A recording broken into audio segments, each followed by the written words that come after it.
टुकड़े टुकड़े गैंग, देश विरोधी ताकतें, ये शब्द ये टैग इस कैंपस के साथ नाम के आगे जुड़ते हैं, या नाम के आगे या नाम के पीछे, और लंबे समय तक लेफ्टिस्ट का ये गढ़ माना जाता है। लेकिन क्या मानते हैं कि लोकतंत्र के अंदर विचारों को रखना या अपनी बातें रखना, सरकार का विरोध करना एंटी नेशनल? इस बार कैंपस में एक एंटी इनकम्बेंसी है। 12 साल से लगातार लेफ्ट लेड काउंसिल यहाँ जीत रहा है, और इस बार स्टूडेंट को जो मुद्दे हैं जो एस्पिरेशन से फुलफिल नहीं हो पा रहे हैं कि चुनाव में एक प्रेसिडेंशियल डिबेट होती है जो आज होने वाली है। उसमें जो कैंडिडेट होते हैं वो अपना भाषण भी रखते हैं, अपना पक्ष भी रखते हैं, अपने विचार को भी रखते हैं। जो 12 साल में मैंने बताया कि लेफ्ट जो है अब फेल रहा है। स्टूडेंट के जो बेसिक यहाँ इंफ्रास्ट्रक्चर का इशू है, करप्शन है प्रशासन के द्वारा, उसमें JNU के जो लेफ्ट के लोग उनकी भी भागीदारी है। यहाँ CPO मैनुअल आया है और वो स्टूडेंट को कहीं ना कहीं जो पॉलिटिकल एक्टिविटीज़ है उसको कर्व करने का कोशिश कर रहा है। इसके अलावा कैंपस में थोड़ा स्टूडेंट फ्रेंडली बनाया जाए, क्योंकि कैंपस पे जो हेल्थ की सुविधाएं हैं, लाइब्रेरी की सुविधाएं, स्पोर्ट की सुविधाएं वो नहीं हो पा रही है। राहुल गांधी ने सबसे बड़ा मुद्दा वोट चोरी का लगाया कि वोट चोर गद्दी छोड़।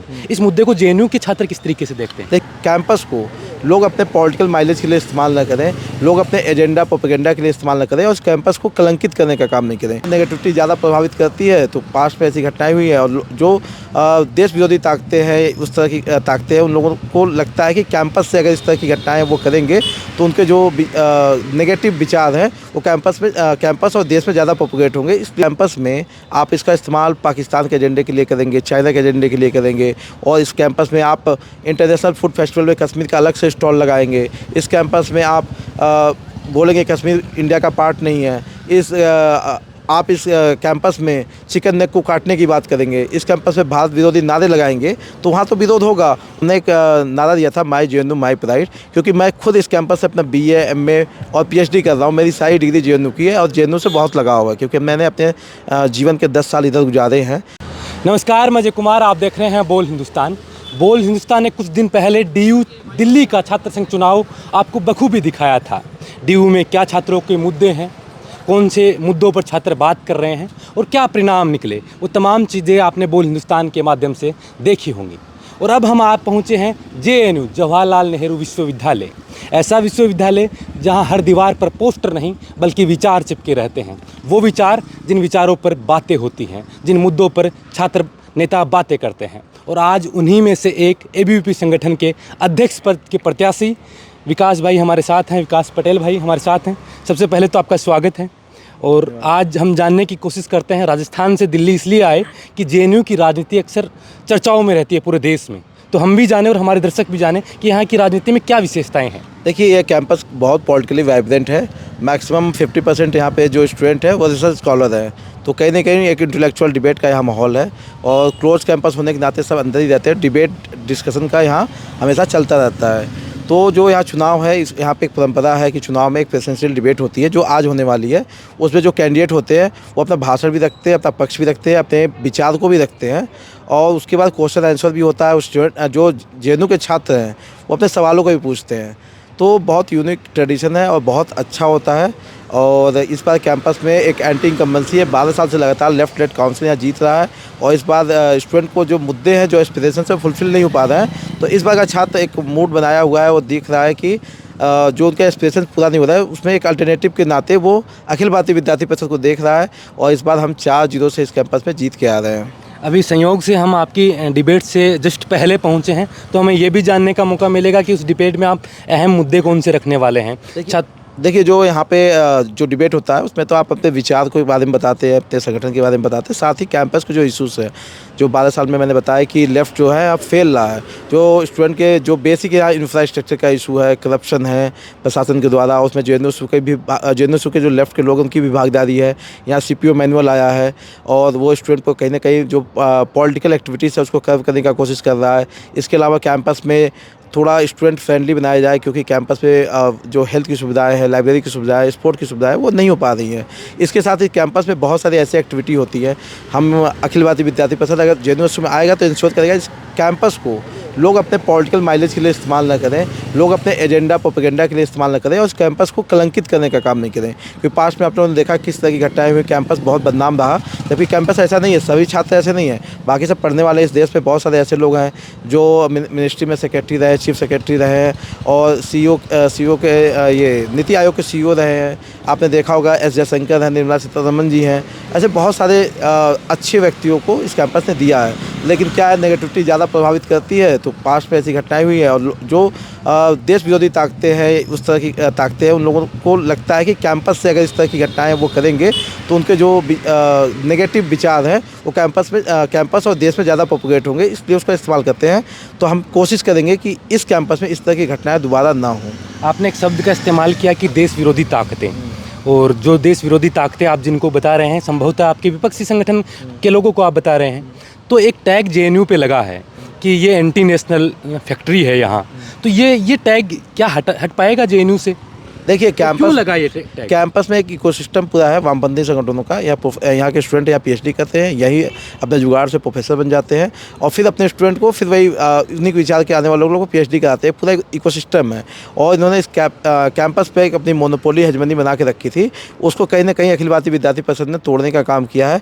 अखिल भारतीय विद्यार्थी परिषद लगातार इस कैंपस में काम कर रहा है, संगठन को बढ़ा रहा है। आप देखेंगे पिछले कुछ सालों में, एक दशक से अधिक समय में, अखिल भारतीय विद्यार्थी परिषद का जो वोट परसेंटेज है इस कैंपस में बढ़ा है और जो राष्ट्रवादी विचार के लोग हैं, जो देश का अच्छा चाहते हैं, उसको मानने वाले इस कैंपस बढ़े हैं। और जो नकारात्मक सोचते थे वो उनका कहीं ना कहीं अभी कैंपस से सफाया हो रहा है। लास्ट ईयर हम लोग 23 काउंसलर 46 में जीत के आए और हमने जेएनयू में जॉइंट सेक्रेटरी जीता, हमारे वैभवीना जी जीत के आए और इस कैंपस में हम सार्थक प्रयास कर रहे हैं और जो स्टूडेंट के बीच में है उसमें अखिल भारतीय विद्यार्थी परिषद के प्रति विश्वास जगाने का काम कर रहे हैं। एक शब्द जो पूरे देश में गूंजता है जब भी जेएनयू का जिक्र होता है और उसको एक इस नज़र से देखा जाता है, क्योंकि यहाँ पर उस गांव देहात से पढ़ने वाले वो गरीब तबके के बच्चे भी आते हैं जिनको बहुत कम फीस में पढ़ाया जाए, लेकिन टुकड़े टुकड़े गैंग, देश विरोधी ताकतें, ये शब्द, ये टैग इस कैंपस के साथ नाम के आगे जुड़ते हैं, या नाम के आगे या नाम के पीछे, और लंबे समय तक लेफ्टिस्ट का ये गढ़ माना जाता है। धीरे धीरे आप कोशिश कर रहे हैं, लेकिन क्या मानते हैं कि लोकतंत्र के अंदर विचारों को रखना या अपनी बातें रखना, सरकार का विरोध करना एंटी नेशनल? नहीं, सरकार का विरोध करें कोई दिक्कत नहीं, पॉलिसीज़ को लेकर तो हम भी सरकार को घेरते ही है। राष्ट्र हित में जो कार्य नहीं किए जाएंगे उसका विरोध अखिल भारतीय विद्यार्थी परिषद भी करेगा, चाहे सरकार किसी की भी हो। सरकार किसी की भी हो।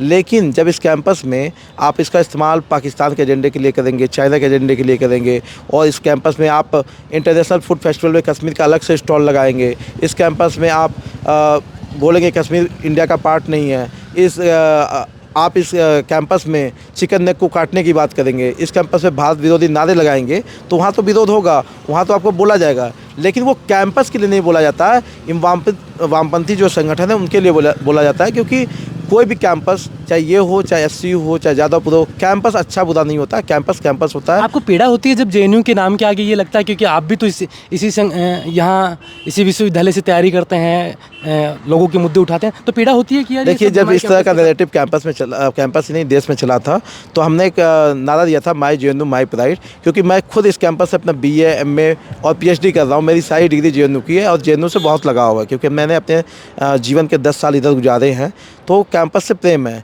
लेकिन हाँ, हम लोग इस कैंपस को जो बदनाम कर रहे हैं, जो कलंकित करने का कार्य कर रहे हैं, उनको हम एक्सपोज करने का काम करते हैं।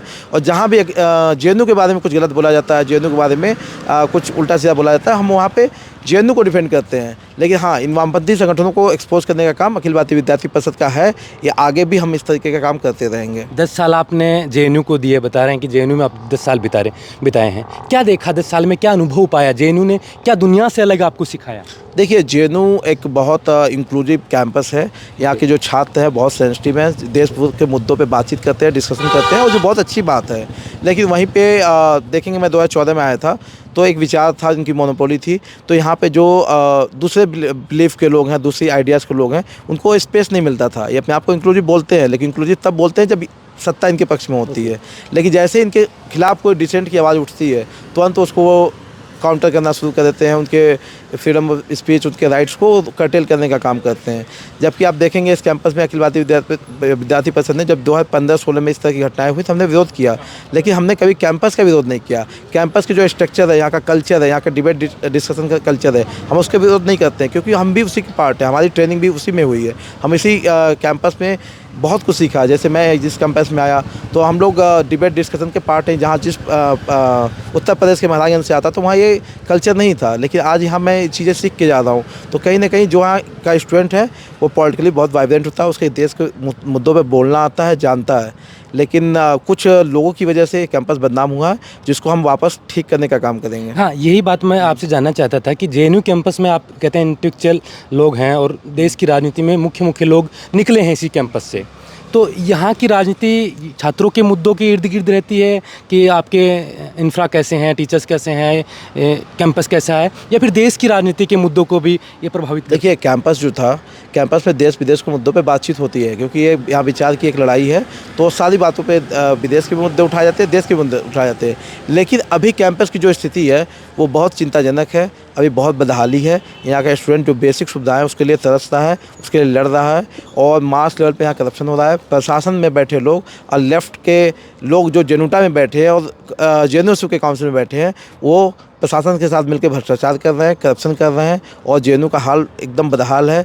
स्टूडेंट को यहाँ जो बेसिक सुविधाएं, बेड, टेबल, चेयर, कुर्सी, पानी की सुविधाएं, इस तरह की सुविधाएं उनको मुहैया नहीं करा पा रहा है प्रशासन। तो इस बार का जो चुनाव होगा वो अखिल भारतीय विद्यार्थी परिषद जेएनयू सेंट्रिक मुद्दों पे लड़ेगा, और हमारे प्रायोरिटी जो है वो कैंपस के मुद्दे होंगे, फिर राष्ट्र और अंतर्राष्ट्रीय मुद्दे होंगे। विकास, मैं आपका ज़्यादा समय नहीं लूँगा क्योंकि आपको डिबेट के लिए तैयारी भी करनी है और आपको उसके लिए प्रिपेयर होना है। देश में एक सबसे बड़ा मुद्दा चला विपक्ष की ओर से, मैं सरकार की बात करूँ तो बीजेपी की सरकार के खिलाफ जो राहुल गांधी ने सबसे बड़ा मुद्दा वोट चोरी का लगाया कि वोट चोर गद्दी छोड़। इस मुद्दे को जेएनयू के छात्र किस तरीके से देखते हैं? देखिए, कैंपस में आप देखेंगे जो लेफ्ट ऑर्गेनाइजेशंस है वो भी इसी तरह का नैरेटिव प्रोपेगेट करने का काम करते हैं, लेकिन ये सिर्फ फेक प्रोपेगेंडा है। इस कैंपस में आप देखेंगे कि जब लेफ्ट ऑर्गेनाइजेशन जो संविधान की बात करते हैं, इसी कैंपस में उनको मौका मिलता है तो स्कूल ऑफ सोशल साइंसेस और स्कूल ऑफ लैंग्वेज में जब वो जीबीएम करने जाते हैं तो वहाँ अनडेमोक्रेटिक तरीके से ईसी मेंबर्स को चुनते हैं और पूरे इलेक्शन प्रोसेस को मैनिपुलेट करने का काम करते हैं। तो जो संविधान की बात कर रहे हैं वो इसी कैंपस में जब उनको मौका मिलता है तो देश की संविधान और जेएनयू के संविधान दोनों को कलंकित करने का काम करते हैं।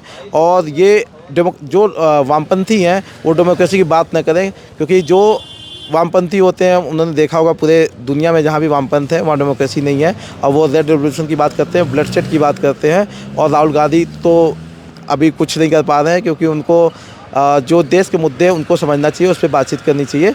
और अगर उनको लगता है वोट चोरी है तो वो इसी से इसके लिए बातचीत कर सकते हैं।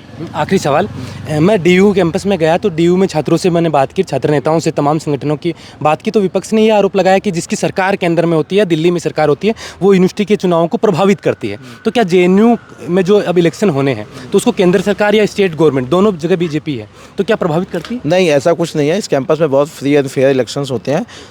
यहाँ का जो चुनाव होता है वो स्टूडेंट खुद ही कराते हैं।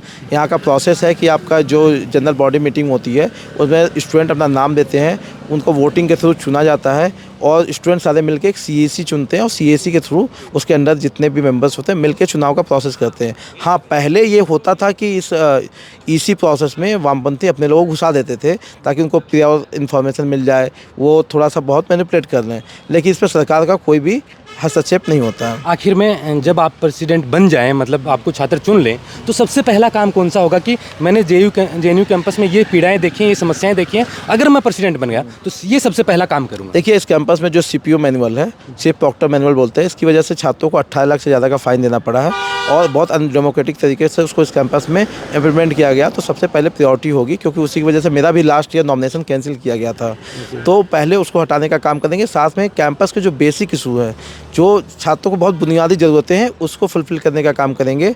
और कैंपस को जो ढांचागत निर्माण के लिए जो धन आए थे, जिसमें बहुत करप्शन हो रहा है, उस करप्शन को रोकने का प्रयास करेंगे। बिल्कुल, आपने समय दिया, इतनी कीमती समय से। उम्मीद करते हैं कि आप जब प्रेसिडेंट बने तो जो मुद्दे आपने आज बोल हिंदुस्तान के माध्यम से रखे उन पर काम करें। तो ये विकास पटेल थे, इन्होंने बेबाकी से हर सवाल का जवाब दिया और अभी कुछ देर बाद इनकी डिबेट होनी है और फिर जेएनयू के छात्र 1 साल के लिए वो प्रतिनिधित्व चुनेंगे जो उनके लिए 1 साल काम करेगा। आप देख रहे थे बोल हिंदुस्तान। इस वीडियो को लेकर आपकी जो भी राय है कमेंट कर आप जरूर बताएं। मैं अजय कुमार, नमस्कार।